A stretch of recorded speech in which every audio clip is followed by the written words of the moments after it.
Vous suivez un protocole pour la colopathie, le SIBO ou la candidose, mais ça ne marche pas comme prévu. Vous avez l'impression de stagner, d'avoir encore des symptômes malgré un régime strict et des compléments. Pourquoi ça arrive? Beaucoup de personnes font des erreurs qui bloquent leur progression. Il ne suffit pas de prendre juste des probiotiques ou des antifongiques pour s'en sortir. Aujourd'hui, je vais vous partager les erreurs courantes que je vois en consultation et vous donner des pistes pour optimiser votre protocole. Je vais aussi vous donner des solutions concrètes à la fin, donc restez bien jusqu'au bout. Bienvenue à vous sur cette vidéo, je m'appelle Anne-Sophie Cortas, je suis naturopathe spécialisée dans les troubles digestifs et je vous accompagne via des formations en ligne et également des consultations pour individualiser votre protocole afin de vous aider à retrouver votre équilibre de manière durable. Si vous souhaitez en savoir plus, n'hésitez pas à aller voir sur mon site internet naturoris.com.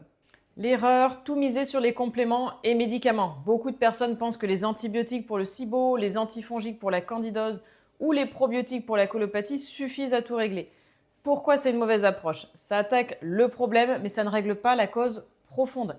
Sans un environnement digestif équilibré, le déséquilibre revient dès l'arrêt du traitement. Une approche complète, c'est soutenir votre digestion, voir s'il y a un manque d'acide gastrique, s'il y a un foie qui est engorgé également. Il ne faut pas non plus négliger l'alimentation. Il faut adapter le régime pour éviter de nourrir les pathogènes, mais sans être trop restrictif. Et aussi réparer la paroi intestinale après l'attaque des pathogènes. J'ai vu beaucoup de personnes qui suivent un traitement antifongique strict, mais qui n'ont pas amélioré leur digestion en parallèle.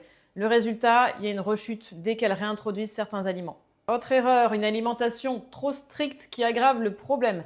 Les exemples courants, on a un régime candidose sans glucides pendant des mois et des mois, un régime FODMAP strict sans réintroduction, suppression totale des fibres qui entretient la porosité intestinale. Alors pourquoi c'est un problème? Il va y avoir une perte de diversité bactérienne. Ça va tuer le candida ou les mauvaises bactéries, mais on affame aussi les bonnes. On a aussi des carences nutritionnelles, que ce soit en zinc, en magnésium, en vitamine B12, C, A, un affaiblissement du système immunitaire. Donc le but, c'est de trouver un équilibre alimentaire. On peut avoir des phases strictes, mais plutôt temporaires, 1 ou 2 mois maximum. Et on va réintégrer progressivement les aliments qui sont bien tolérés.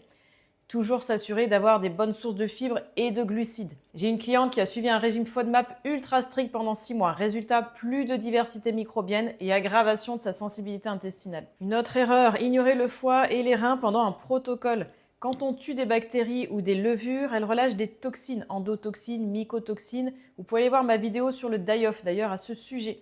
Si le foie et les reins ne suivent pas, ces toxines restent dans le corps et on peut avoir une aggravation des symptômes du die-off. Fatigue extrême, maux de tête, nausées, brouillard mental. Ce qui est important, c'est de soutenir les émonctoires avant et pendant le protocole. Soutenir son foie, que ce soit avec du desmodium, du chrysanthellum, du radis noir. Les reins, avoir une bonne hydratation. Les intestins, du psyllium, du charbon actif si nécessaire.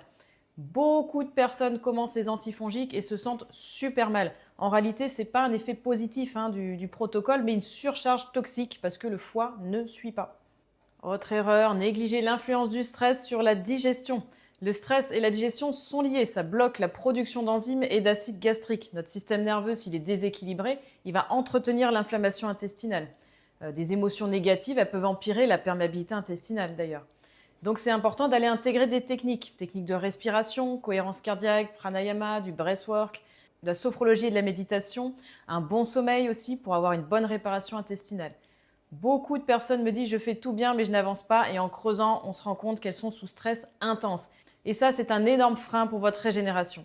Donc, comment optimiser son protocole pour vraiment avancer? Donc, ne pas se limiter au traitement, éviter les restrictions alimentaires trop longues, soutenir vos émonctoires, travailler sur le stress et l'environnement global et prendre son temps. La réparation intestinale, ça demande de la patience.